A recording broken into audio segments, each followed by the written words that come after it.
Sarah Martinez clutched her small carry-on bag tighter as she settled into seat 14A of Flight 237 from Chicago to Miami. The 67-year-old woman had been looking forward to this vacation for months. After years of caring for her late husband through his illness, she finally felt ready to visit her sister in Florida and spend some peaceful time by the ocean. What Sarah didn't know was that her entire trip was about to turn into a nightmare because of a simple mistake she had made while packing. In her excitement to travel again, she had accidentally packed her critical heart medication in her checked luggage instead of keeping it in her carry-on bag. The small white pills that kept her heart rhythm steady were now locked away in the cargo hold, completely out of reach. The flight was supposed to be routine. Sarah had flown many times before and never had any problems. She was traveling alone, something she hadn't done in over 20 years. Her son Miguel had offered to come with her, but she had insisted she could manage on her own. She wanted to prove to herself and her family that she was still independent and capable of taking care of herself. As the plane prepared for takeoff, Sarah felt unusually tired. She assumed it was just the stress of traveling in the early morning flight. The boarding process had been longer than usual due to a delayed connecting flight, and many passengers seemed frustrated. Sarah tried to stay positive and focused on the sunny beaches waiting for her in Miami. About 30 minutes into the flight, Sarah began to feel something was wrong. Her chest felt tight and her heart seemed to be beating irregularly. She had experienced these symptoms before and she knew exactly what they meant. Her heart condition was acting up and she needed her medication immediately. With growing panic, she reached for her purse and began searching through every pocket and compartment. The realization hit her like a cold wave. Her medication wasn't there.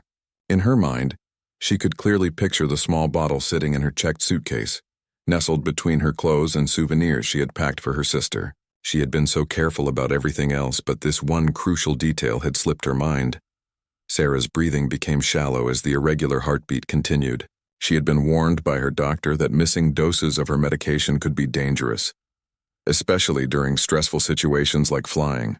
The cabin pressure and altitude could make her condition worse. She needed help, but she wasn't sure how to ask for it without causing a scene. Looking around the airplane, Sarah noticed that most passengers were either sleeping, reading, or watching movies on their devices. The flight attendants were busy serving drinks and snacks. She didn't want to bother anyone, but she knew she couldn't ignore what was happening to her body. Her hands were starting to shake, and beads of sweat were forming on her forehead despite the cool cabin temperature. Sarah tried to calm herself by taking deep breaths and thinking positive thoughts about her destination. She remembered her sister's excitement when they had talked on the phone about the trip. They had planned to visit their favorite restaurants, walk along the beach, and catch up on all the family news. But now all of those plans seemed uncertain.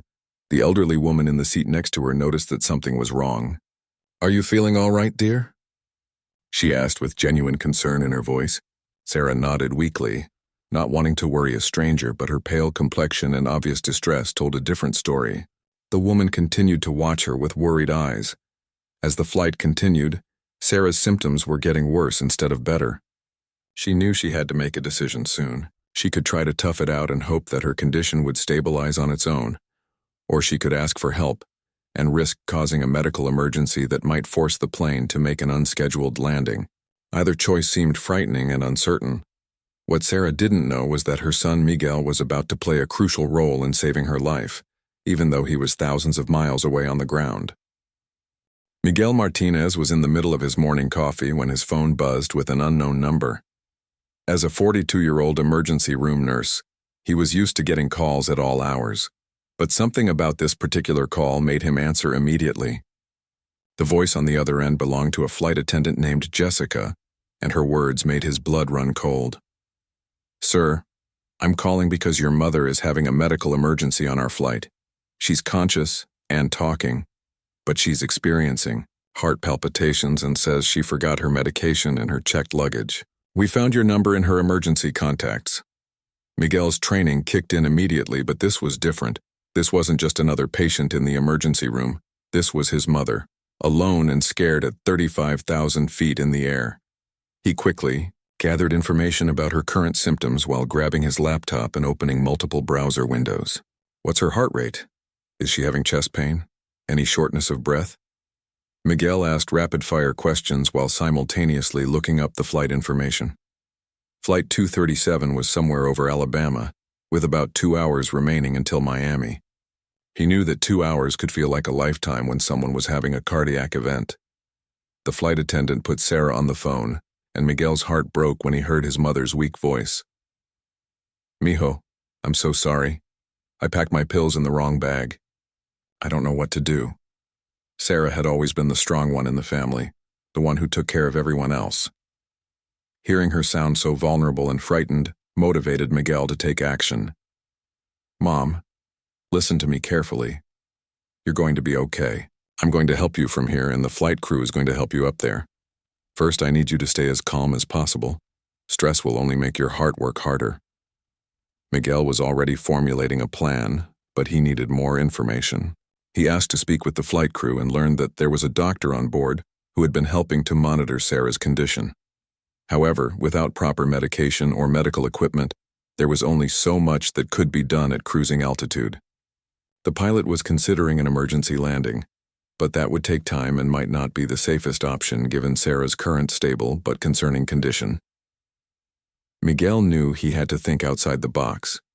As an ER nurse, he had seen similar situations where patients needed medication that wasn't immediately available. Sometimes the solution required creativity and persistence. He started making phone calls to every contact he had in the medical field. His first call was to Dr. Peterson, the cardiologist who had been treating his mother for the past 5 years. Even though it was early in the morning, the doctor answered his phone immediately when Miguel explained the situation. "We need to find someone on that plane who might have the same medication or something similar," Dr. Peterson said. "It's a long shot, but it might be our best option." Miguel asked the flight attendant to make an announcement asking if any passengers had specific heart medications. This was highly unusual, but given the emergency circumstances, the crew was willing to try anything. The response was immediate and overwhelming. Several passengers came forward with various heart medications, and the doctor on board helped to identify which ones might be appropriate. However, there was still a problem. Even if they found the right medication, the dosage might be different from what Sarah needed. Miguel worked with Dr. Peterson and the doctor on the plane to calculate the appropriate amount, based on Sarah's weight, medical history, and current symptoms. Time was running out, and Miguel could hear the tension in everyone's voices during the conference calls between the ground and the aircraft. Sarah's condition was stable for now, but Miguel knew that could change quickly. He had seen patients deteriorate rapidly when their heart medications were interrupted. While the medical team worked on finding medication solutions, Miguel was simultaneously researching backup plans. He contacted the Miami airport to ensure that paramedics would be standing by when the flight landed. He also called his Aunt Rosa to let her know what was happening and ask her to meet them at the hospital. The most challenging part for Miguel was feeling helpless while his mother was in danger. In the emergency room, he was used to being hands-on, able to monitor patients directly and respond immediately to changes in their condition. Now, he had to rely on strangers and hope that his remote guidance would be enough to keep his mother safe until the plane could land. Dr. Amanda Chen had been looking forward to a quiet flight to Miami, where she planned to attend a medical conference. The 45-year-old cardiologist was traveling with her teenage daughter for a combination business and pleasure trip. She had just settled in with a medical journal when the flight attendant approached her about the emergency situation, developing just a few rows behind her. "Doctor, we have a passenger experiencing heart palpitations who forgot her medication in checked luggage. Would you be willing to assist?" The request was straightforward, but Dr. Chen knew that treating patients at 35,000 feet presented unique challenges that didn't exist in her well-equipped office. She immediately moved to seat 14A where Sarah was sitting, looking pale and anxious. Dr. Chen introduced herself calmly and began a quick assessment. Sarah's pulse was irregular, and her blood pressure was elevated, but she was alert and responsive. These were classic signs of the heart condition that Miguel had described during their phone conversation. "Mrs. Martinez, I'm going to take good care of you," Dr. Chen said in her most reassuring voice.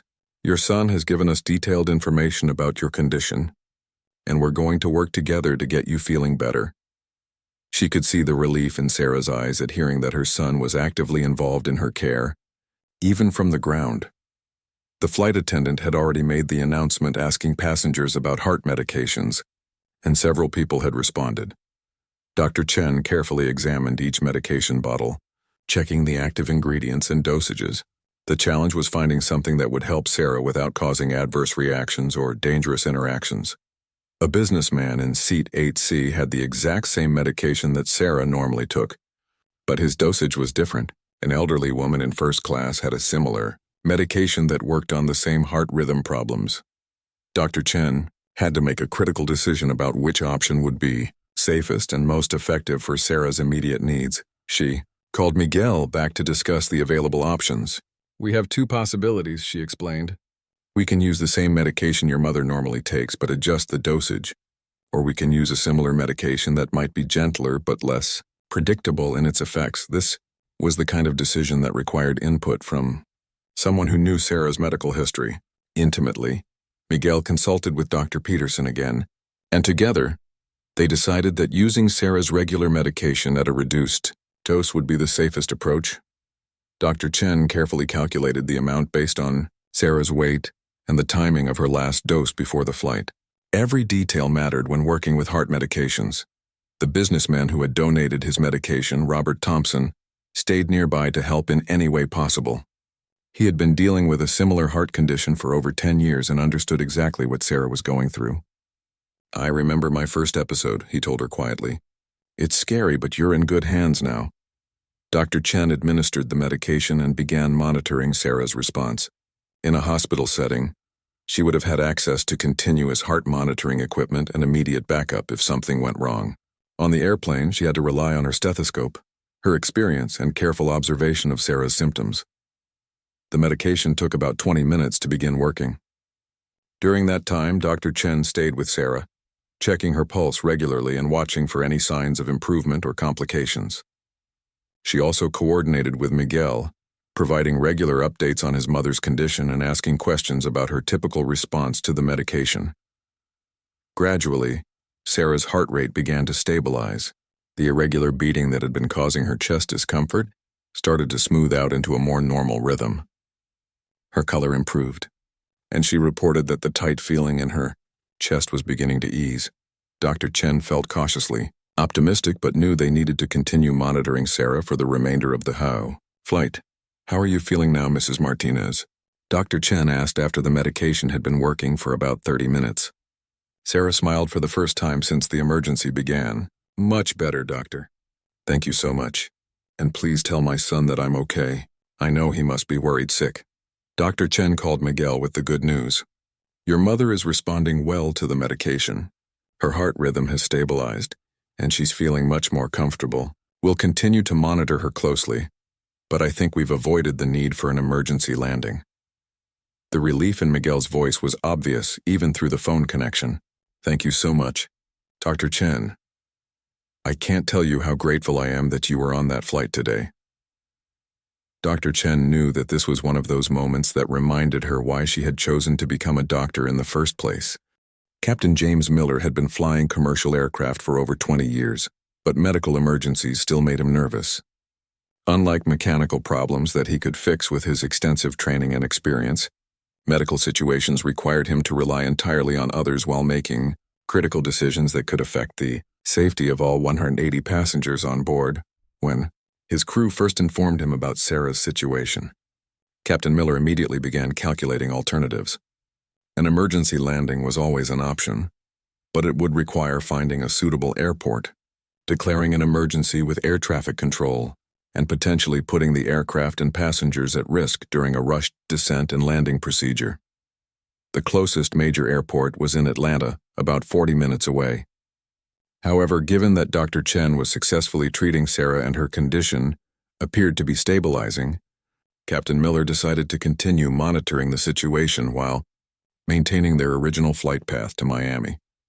This decision required constant communication with his crew and frequent updates from the medical team caring for Sarah. "Ladies and gentlemen, this is your captain speaking," he announced over the intercom about an hour after Sarah's medication had been administered. "We want to thank those passengers who assisted with a minor medical situation earlier. The passenger is doing well and we expect to arrive in Miami on schedule. Captain Miller didn't mention the complexity of what had actually transpired. Behind the scenes, he had been in constant contact with airline medical consultants, air traffic control, and the Miami airport ground crew to ensure that everything would be ready when they landed.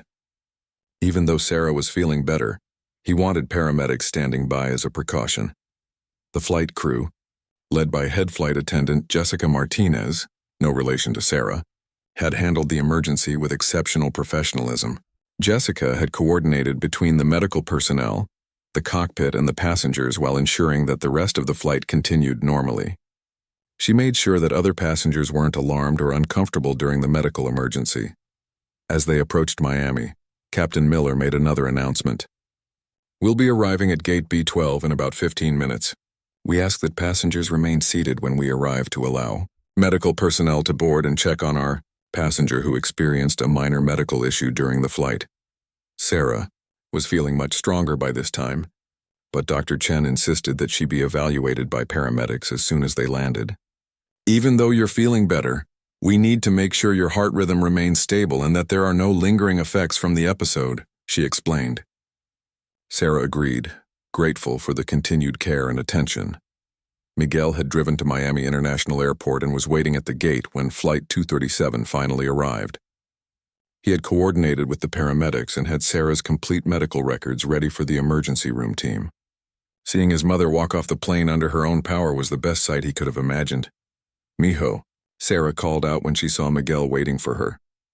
The reunion was emotional for both of them. Miguel hugged his mother carefully, mindful that she had just experienced a cardiac event. "I'm so proud of you, Mom. You handled this like a champion." The paramedics conducted a thorough evaluation right there at the gate. Sarah's vital signs were stable, and her heart rhythm had returned to normal. However, they recommended that she visit the emergency room for additional tests and to ensure that her medication levels were properly adjusted before she continued with her vacation. Dr. Chen stayed with Sarah until the paramedics completed their assessment. "Mrs. Martinez, you should be very proud of your son," she told Sarah. "His quick thinking and medical knowledge probably saved your life today. Not everyone would have known how to coordinate care from the ground like he did."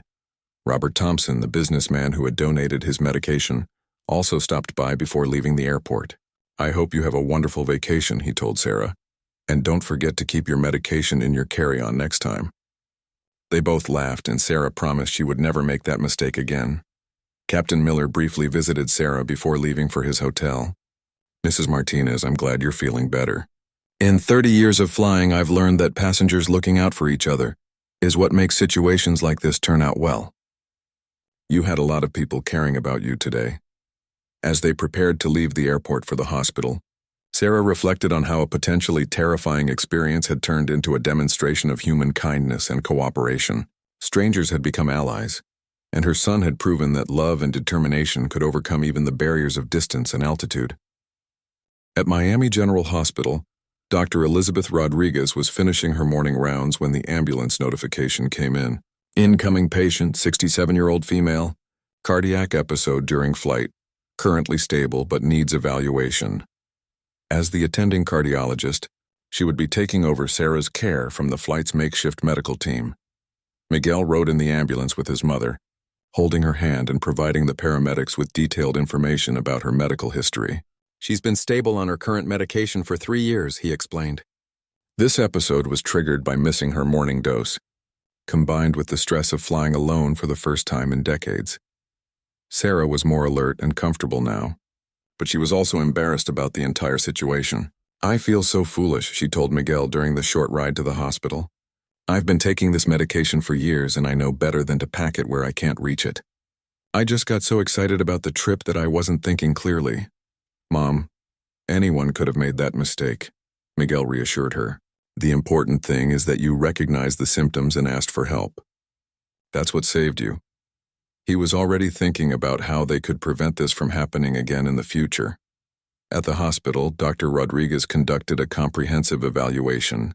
The EKG showed that Sarah's heart rhythm had returned to normal, and her blood work indicated no signs of heart damage from the episode. "You're very fortunate," Dr. Rodriguez told Sarah. Missing a dose of your medication could have caused a much more serious arrhythmia, especially at high altitude. Miguel was relieved to hear the good news, but he wanted to understand exactly what had happened and how to prevent it in the future. As a healthcare professional himself, he knew the importance of learning from medical incidents. What should we do differently if she wants to travel again? He asked Dr. Rodriguez. First, always keep medications in carry-on luggage, preferably in 2 different bags in case one gets lost, Dr. Rodriguez advised. Second, consider wearing a medical alert bracelet that lists her condition and medications. Third, she should carry a letter from her cardiologist explaining her condition and treatment, especially for international travel. Dr. Rodriguez also recommended that Sarah pack extra medication when traveling, enough for several additional days beyond her planned trip length. Weather delays, missed connections, and other travel complications can extend trips unexpectedly. You want to make sure you're never caught without your medication again. Sarah's sister Rosa arrived at the hospital just as Dr. Rodriguez was completing her evaluation. "Sarah, I was so worried when Miguel called me. Are you really okay?" The sisters embraced, and Sarah assured Rosa that she was feeling much better and still planned to enjoy their vacation together. "Actually," Dr. Rodriguez interjected, "I think continuing with your vacation plans is a good idea, as long as you take it easy for the next day or two. Stress reduction is important for heart health, and spending time with family by the ocean sounds like excellent therapy." Miguel helped his mother get her prescription refilled at the hospital pharmacy, and they picked up a pill organizer that would make it easier to keep track of her daily medications while traveling. He also programmed Dr. Rodriguez's contact information into Sarah's phone, just in case any questions arose during her vacation. Before leaving the hospital, Sarah wanted to call Dr. Chen to thank her again for her help during the flight. Miguel found her contact information through the airline, and they placed the call together. "Dr. Chen, this is Sarah Martinez. I wanted to thank you again for saving my life today. I'm at the hospital now, and the doctors say I'm going to be fine." Dr. Chen was delighted to hear from Sarah. "I'm so glad you're doing well. Mrs. Martinez, take care of yourself and remember what we learned about packing medications." They chatted for a few more minutes, and Dr. Chen gave Sarah her card in case she ever needed medical advice while traveling in the future. As they prepared to leave the hospital, Miguel felt a mixture of relief and pride. Relief that his mother was safe, and pride in how she had handled such a scary situation. "You know, Mom, you're a lot stronger than you give yourself credit for. You stayed calm, you asked for help when you needed it, and you trusted strangers to take care of you." Sarah smiled and squeezed her son's arm. "I learned that from watching you work in the emergency room all these years. You always stay calm and focused when people are scared and need help. Today, you did that for me from hundreds of miles away." The afternoon sun was shining brightly as they walked out of the hospital toward Rosa's car. Sarah's vacation was finally about to begin, and she was more grateful than ever for the people who had made it possible. 3 days later, Sarah was sitting on her sister Rosa's patio, watching the sunrise over Biscayne Bay. Her vacation had turned out to be everything she had hoped for and more. The morning breeze carried the scent of salt water and tropical flowers, and for the first time in months, she felt completely relaxed and at peace. "Good morning, sunshine," Rosa said, bringing Sarah a cup of coffee and sitting down beside her. "How are you feeling today?" It had become their morning ritual since Sarah arrived, this gentle check-in to make sure her heart was staying strong and steady. "I feel wonderful," Sarah replied honestly. "It's strange to think that just a few days ago I was so scared on that airplane. Now I feel like I can handle anything." She'd been taking her medication religiously, keeping it in a small bag that never left her side. The near miss had taught her to never take her health for granted again. The sisters had spent the past 2 days doing all the things they had planned. They visited their favorite Cuban restaurant where they had eaten as children, walked along South Beach in the early morning when the crowds were small, and spent hours talking about their families, their memories, and their dreams for the future. Miguel called every morning and evening to check on his mother, but the conversations had gradually shifted from medical concerns to vacation stories. "Mom, you sound happier than I've heard you in years," he told her during their evening call. Maybe this scary experience was exactly what you needed to remind yourself how strong you are. Sarah had also received several surprise phone calls during her vacation. Dr. Chen called to check on her recovery. and they ended up talking for 20 minutes about travel safety and cardiac health. Robert Thompson, the businessman who had shared his medication, sent a card to Rosa's address wishing Sarah a wonderful vacation. Even Captain Miller had asked the airline to forward his contact information, and they had a brief but warm conversation about the importance of passenger cooperation during emergencies. "You know what I've realized?" Sarah told Rosa as they sipped their coffee and watched dolphins playing in the distance. "I spent so many years being afraid of being alone, afraid of depending on strangers, afraid of being a burden to other people. But when I really needed help, all of these wonderful people stepped up to take care of me." Rosa nodded thoughtfully. "That's the thing about emergencies. They bring out either the worst or the best in people. In your case, you were surrounded by the best." She had been amazed by the stories Sarah told about the quick response from the flight crew, the generosity of Dr. Chen, and Miguel's determination to coordinate her care from Chicago. On her last day in Miami, Sarah decided to write thank you letters to everyone who had helped her during the flight emergency. She wanted each person to know how their kindness had affected her life. "I'm not just thanking them for the medical help," she explained to Rosa. "I'm thanking them for showing me that the world is full of good people who will help a stranger in need." The letter to Miguel was the longest and most emotional. "My dear son," she wrote, "you have always been my hero. But what you did for me from so far away was beyond anything I could have imagined. You turned a potentially tragic situation into a story of love and determination. You showed me that distance doesn't matter when people care about each other." As Sarah packed her bags for the return flight to Chicago, she followed Dr. Rodriguez's advice carefully. Her medications were divided between her purse and her carry-on bag, with extra doses packed in both locations. She wore a new medical alert bracelet, and she carried a letter from Dr. Rodriguez explaining her condition and treatment. More importantly, she was returning home with a new sense of confidence and independence. The woman who had been afraid to travel alone just 1 week earlier now felt capable of handling whatever challenges life might bring. The emergency that could have ended her vacation had instead transformed it into a life-changing experience. At the airport, Rosa hugged her sister goodbye with tears in her eyes. "Promise me you'll come back soon," she said. "And next time, maybe the biggest emergency will be deciding which restaurant to try for dinner." Sarah laughed and promised to return before the end of the year. As she boarded her flight back to Chicago, she felt grateful for the reminder that asking for help wasn't a sign of weakness, but rather a recognition of the connections that bind people together. The flight attendant who checked her boarding pass smiled warmly and said, "Have a safe flight, ma'am." "Thank you," Sarah replied with confidence. "I'm sure it will be perfect."